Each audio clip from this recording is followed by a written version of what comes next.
यह गुण निकर्मी बनाने का जो मनुष्य देह में गुण है, यह गुण देवी देवताओं में, विष्णु में, ब्रह्मा में, शंकर में है ही नहीं।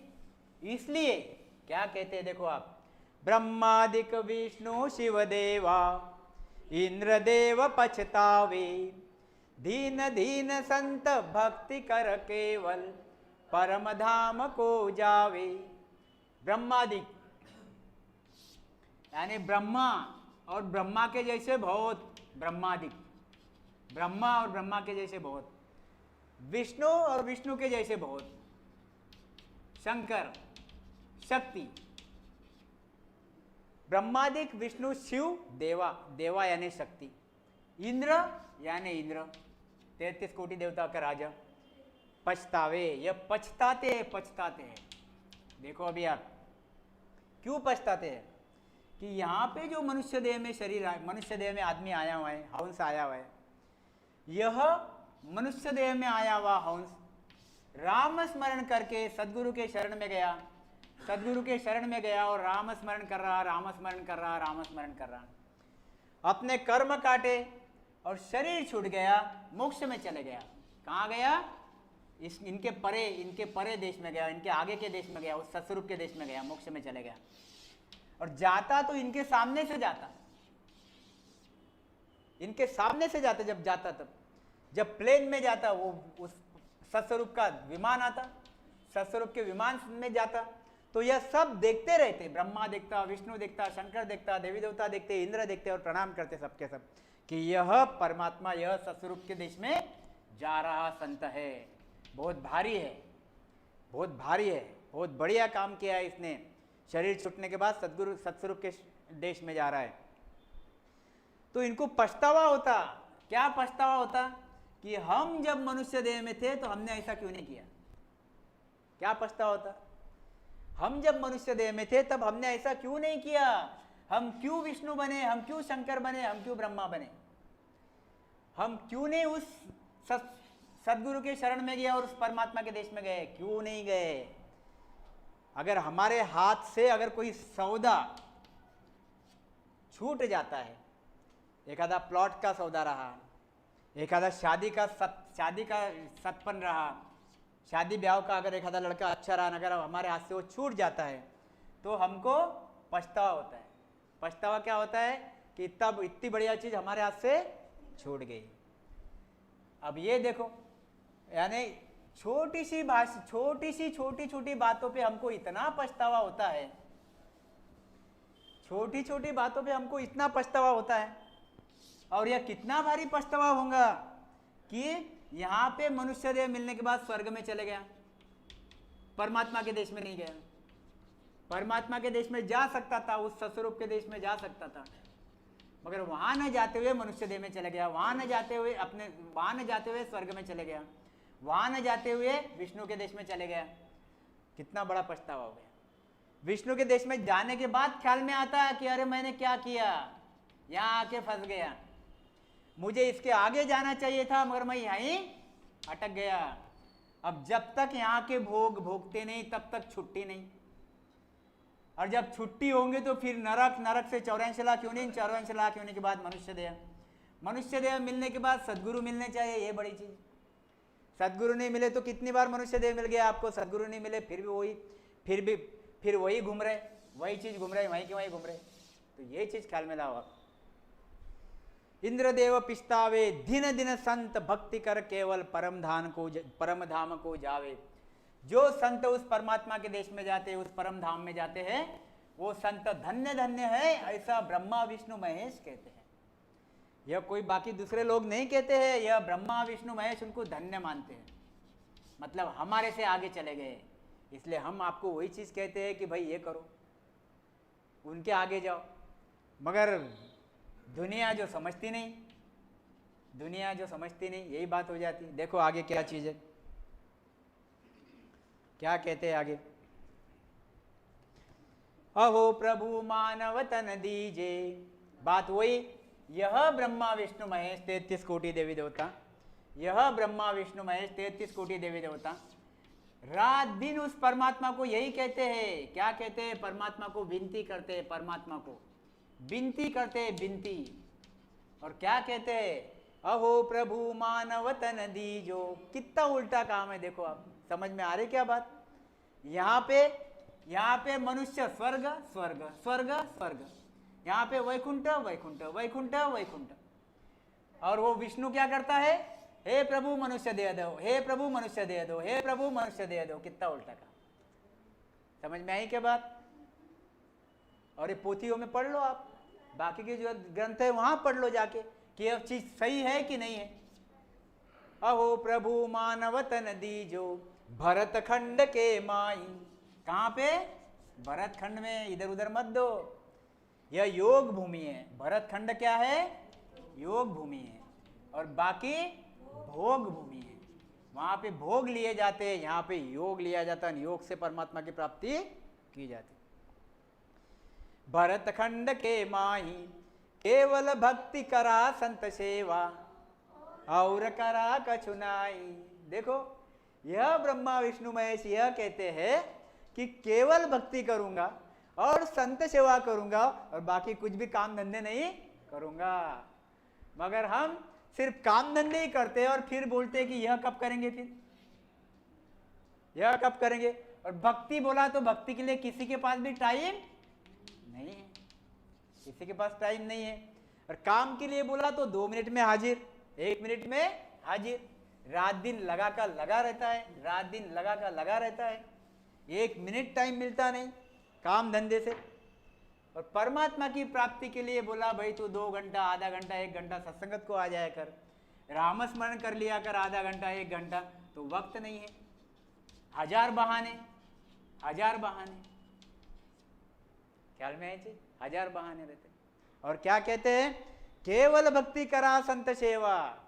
यह ब्रह्मा विष्णु महेश कहते हैं कि मैं सिर्फ कैवल्य की भक्ति करूंगा, कैवल्य यानी उस परमात्मा की, परमात्मा की भक्ति करूंगा और सिर्फ संतों की सेवा करूंगा। कौन से संत, जो वहां पहुंचने के लिए तैयार है, जो वहां उस सत्स्वरूप में पहुंचने के लिए तैयार बैठे हुए हैं, मतलब बस शरीर छूटे और पहुंचे।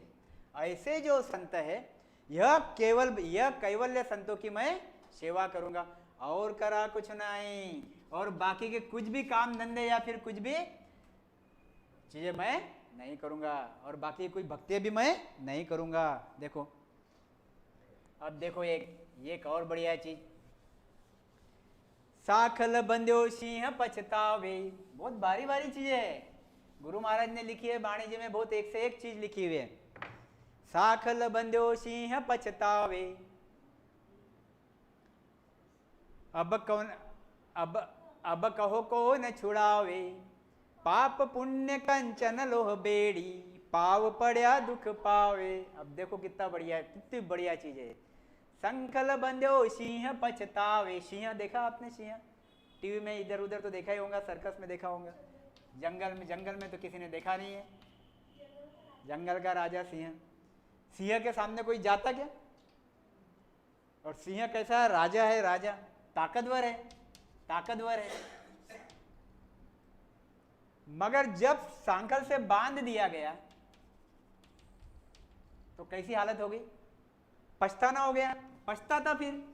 इतना ताकतवर सिंह कोई सामने नजर नहीं मिला सकता, जिसको बांध दिया गया सांखल से यानी लोखंडी शकल से बांध दिया, तो पछतावा करना पड़ रहा। अब कहो कौन छुड़ावे, कौन छुड़ाने आएगा उसको बताओ आप, कौन छुड़ाने आएगा, बांध दिया एक बार तो उसको।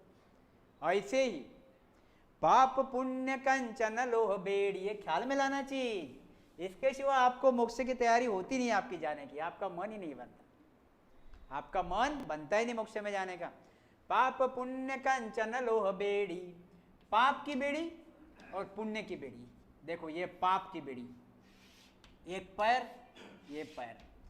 अब यह मनुष्य देह का पैर ले लो आप, यह मनुष्य देह का पैर ले लो चलो, या फिर यह देवी देवता के पैर ले लो, चलो यह देवी देवता के पैर ले लो। देवी देवताओं के पैर में चलो पुण्य की है, पुण्य की बेड़ी बना दी, पुण्य की बेड़ी बना दी। और यह पाप की बेड़ी बना दी, मतलब यह लोखंड की बेड़ी हो गई यूं समझ के चलो आप, और यह सोने की बेड़ी होगी। बाकी आखिर बेड़ी तो बेड़ी तो बेड़ी है। मतलब गुरु महाराज क्या कहना चाह रहे इस पर कि विष्णु भी क्यों न बड़ा हो, विष्णु भी क्यों न बड़ा हो, मगर वो पुण्य के कर्म से जकड़ा हुआ है, जकड़ा हुआ है। शंकर क्यों न बड़ा हो, मगर वो पुण्य के कर्मों से जकड़ा हुआ है। साथ में पाप कर्म तो है ही, कुछ ना कुछ है नहीं, ये बात नहीं है, पर पुण्य के कर्मों से जकड़ा हुआ है। इंद्र पुण्य के कर्मों से जकड़ा हुआ है, भले ही कर्म पुण्य के है मगर वो जकड़ा हुआ है, पकड़े गया हुआ है, पछतावा कर रहा, इसलिए पछतावा करता कि मैं खुला नहीं हूं। मैं खुला कब होऊंगा, मैं इस बेड़ी से कब खुला होऊंगा, जब मनुष्य देह में आऊंगा, जब सदगुरु के शरण में जाऊंगा। सदगुरु के शरण में जाने के बाद मेरे कर्म काटूंगा तो मैं खुला हो जाऊंगा। मतलब इस बेड़ी से, कौन सी, पाप की और पुण्य की, यह बेड़ी से खुला हो जाऊंगा।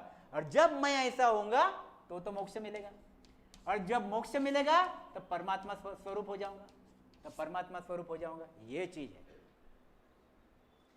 पाप पुण्य कंचन लोह बेड़ी, यूं समझो मत कि पाप है इसलिए खराब है, पुण्य है इसलिए अच्छा है, ये तो आप समझो ही मत। पुण्य भी भोगने ही पड़ेंगे, मतलब खराब ही है, मोक्ष के बीच में आ रहे हैं, और पाप भी भोगने ही पड़ते हैं, मोक्ष के बीच में आते हैं। तो पाव पड़ा दुख पावे, यानी लोखंड की बेड़ी रखो तो भी दुख, और सोने की बेड़ी रखो तो भी दुख। ऐसे ही यानी पाप कर्म तो भी दुख, पुण्य कर्म तो भी दुख, क्योंकि ज्ञानी लोगों को ये पुण्य कर्म नहीं अच्छे लगते। जब उनको यह समझ आ जाती कि परमात्मा अलग है तो यह भोगना उनको कठिन हो जाता। जब उनको यह समझ आ जाती कि परमात्मा अलग है और मुझे परमात्मा में मिलना है, तो यहाँ के पुण्य भोगना उनके लिए जड़ हो जाते, कठिन हो जाते। ऐसी बात है। तो क्या कहते, समझ में आई बात? तो मनुष्य देह क्यों भारी है, मनुष्य देह क्यों भारी है? आगे आगे आगे आगे, बस। परमात्मा कौन, मनुष्य देह क्यों भारी है हमने देखा, अभी परमात्मा कौन यह हम देखेंगे। परमात्मा कौन, मनुष्य देह क्यों भारी है, यानी मनुष्य देह भारी है। परमात्मा कौन, कौन परमात्मा, कौन परमात्मा, परमात्मा यानी कौन? आप नए हो, बताओ कुछ, आपका मतलब आपके क्या दिमाग में चीज है, परमात्मा यानी कौन?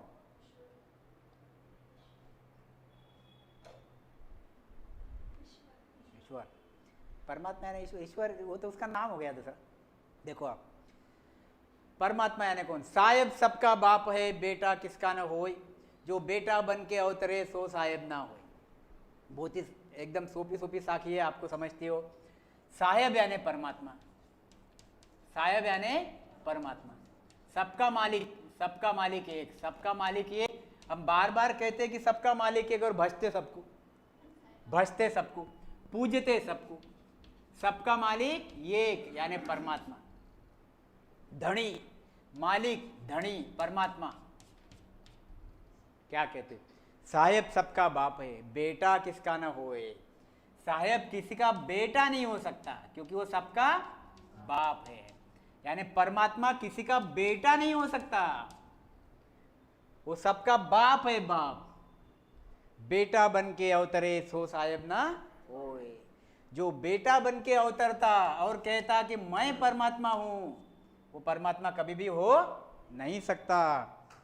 संसार के लोग, टिक्का टिप्पणी कुछ भी नहीं है, संसार के लोग गणपति को परमात्मा मानते, हनुमान जी को परमात्मा मानते, ब्रह्मा विष्णु महेश को परमात्मा मानते। इनकी सबकी उपज है, इनके ऊपर साहेब है, साहेब सबका बाप है, ये इनकी सबकी उपज है। गणपति किसका पुत्र है? शंकर का। हनुमान पवन पुत्र, पवन पुत्र हनुमान, बराबर। मतलब हनुमान की भी उपज है।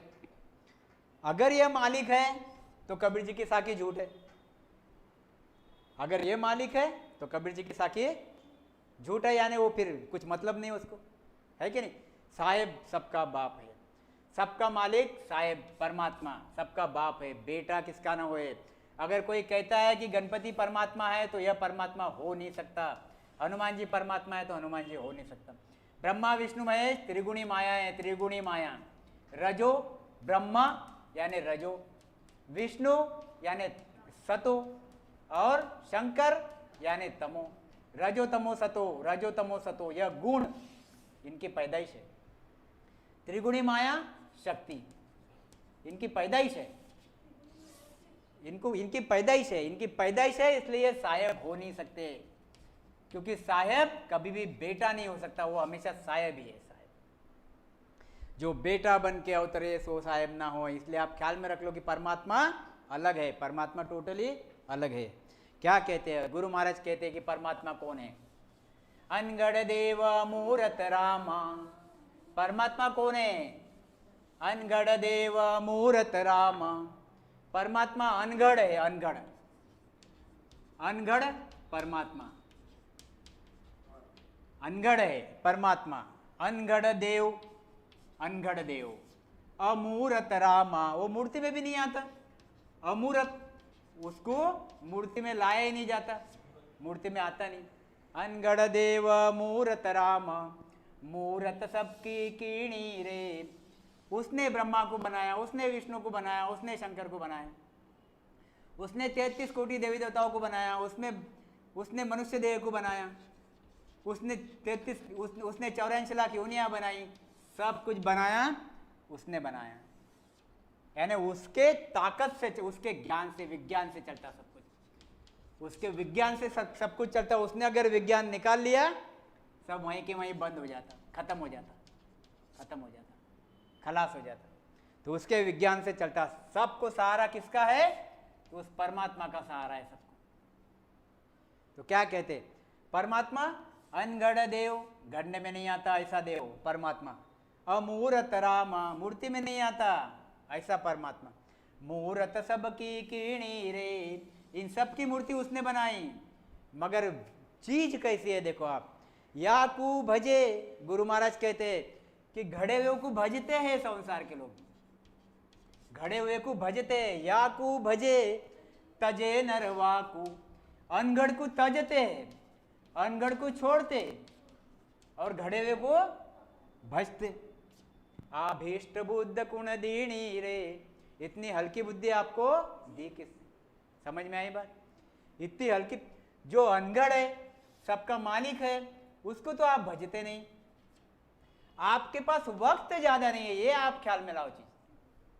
आपके पास सिर्फ 100 साल है, 100 साल में आपको मोक्ष में जाना है। यह एक बार 100 साल आपके खत्म हो गए, फिर आप देवी देवताओं ही बन गए, तो यहाँ पे अनंत युग, अनेक युगों तक पड़े रहोगे, मगर मोक्ष में नहीं जाओगे। यहाँ पे ब्रह्मा विष्णु महेश के देश में जाओगे, अनेक युगों तक सड़ते रह जाओगे, मोक्ष में नहीं जाओगे, मोक्ष में नहीं जाओगे। मोक्ष में जाने के लिए आपके पास खाली 100 साल है। 100 साल में भी हमने कितने साल तो गमा दिए हैं। कोई 25 साल का हो गया, कोई 50 साल का हो गया, कोई 70 साल का हो गया। इतने साल तो हमारे हाथ से गए, इतने हमारे हाथ से गए। जो गए वो गए, जो बाकी रहे उसमें ताकत लगा लो। उसमें 10 लोगों को, 20 लोगों को अगर भजते बैठोगे तो परमात्मा को भजोगे कब? ख्याल में आए बात? सबको अगर भजते बैठोगे तो परमात्मा को भजोगे कब, और कब मोक्ष में जाओगे? समझ में आए बात? आभीष्ट बुद्ध कुण दीणी रे, ब्रह्मा विष्णु महेश्वर शक्ति, वो इनको करतारा रे। ब्रह्मा विष्णु महेश्वर शक्ति, वो इनको करतारा रे। परमात्मा, यह इनका, इन सबका करतार कौन है? परमात्मा है। तो परमात्मा को भजो, सादा सादा काम। ख्याल में आई बात? कहीं पे कोई शंका? क्या कहते हैं देखो आप, परमात्मा, फिर परमात्मा को भजो। तो परमात्मा कौन था आपके ख्याल में आया अभी? कि अनगढ़ देव है, सबका मालिक है, ब्रह्मा विष्णु महेश के परे है, ऐसा जो परमात्मा है। फिर परमात्मा को मिलता कहां पे? परमात्मा मिलता कहां पे? परमात्मा कहां पे मिलता? कहां पे मिलता परमात्मा? शरीर में मिलता, वो सामने लिखा है नहीं क्या, आया नहीं क्या शरीर में मिलता है।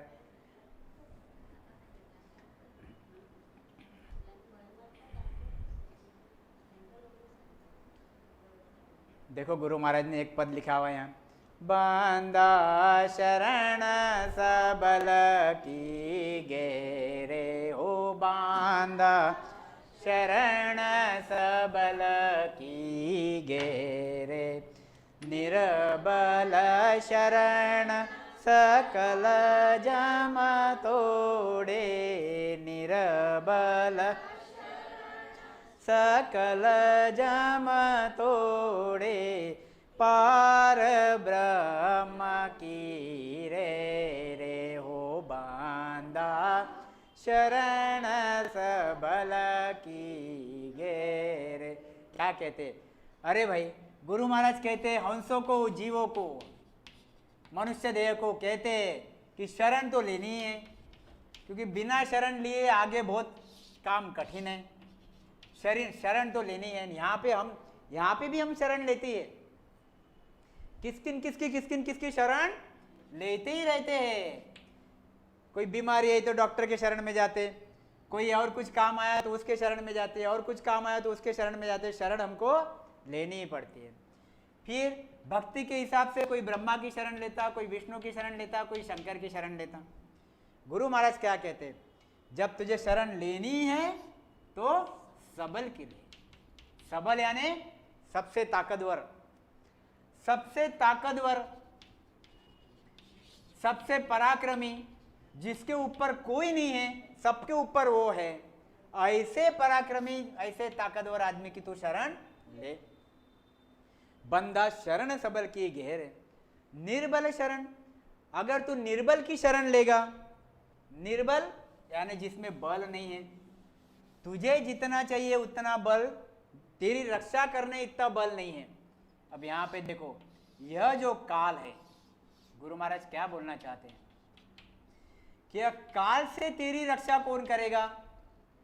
काल से तेरी रक्षा कौन करेगा? यह परमात्मा ही काल से तेरी रक्षा कर सकता। काल, काल, यमराज, होनकाल, यह परमात्मा ही तेरी काल से रक्षा कर सकता। निर्बल शरण, अगर तू निर्बल यानी ब्रह्मा विष्णु महेश की अगर शरण लेगा तो ब्रह्मा विष्णु महेश को तो काल खा ही रहा है। ब्रह्मा विष्णु महेश खुद तो काल के मुंह में ही है, उनको काल खा रहा है। जब इनको काल खा रहा है तो तू इनके शरण में जाके तुझे भी काल खाएगा, तुझे भी काल खाएगा। मतलब ये शरण कुछ तेरी सही शरण हुई नहीं। क्यों? कि ऐसी शरण लेने से तो तू वापस मरना ही है, वापस काल के मुंह में ही रहना है। निर्बल शरण सकल जम तोड़े, जम तोड़े यानी यमराज तुझे ठोकेगा ही, इनकी शरण लेगी तो छूटेगा नहीं। एक पार ब्रह्म की रे, उस परमात्मा की शरण ले, वहीं पे रहे, उसी की शरण में रहे। ये काल कैसा है? ऐसो जबर काल कसाई, तीन लोग चुन खावे। ये जबर है, काल कैसा है? बहुत जबर है, जबर है काल, चुन चुन के खाता है, चुन चुन के खाता है। तीन लोग, स्वर्ग, मृत्यु लोग और पाताल लोग, ब्रह्मा विष्णु महेश की पुरिया, एक एक को चुन चुन के खाता है, किसी को नहीं छोड़ता। नाली से कीड़े से लेके, मनुष्य देह से लेके, देवी देवताओं से लेके, ब्रह्मा विष्णु महेश से लेके, किसी को भी नहीं छोड़ता। एक एक को चुन चुन के खाता। तीन लोग चुन खावे, ब्रह्मा विष्णु महेश्वर शक्ति सब सिर ताल बजा। ब्रह्मा के सिर के ऊपर भी ताल बजाता, यानी वो भी ब्रह्मा को भी कंट्रोल करता, क्योंकि ब्रह्मा यह भी कर्मों के अधीन है, विष्णु कर्मों के अधीन है, शंकर कर्मों के अधीन है। कर्मों के अधीन होने की वजह से काल के मुंह में है, काल के अंदर, काल के हाथ में है। ब्रह्मा विष्णु महेश्वर शक्ति सब सिर ताल बजावे। देखो आगे क्या कहते हैं।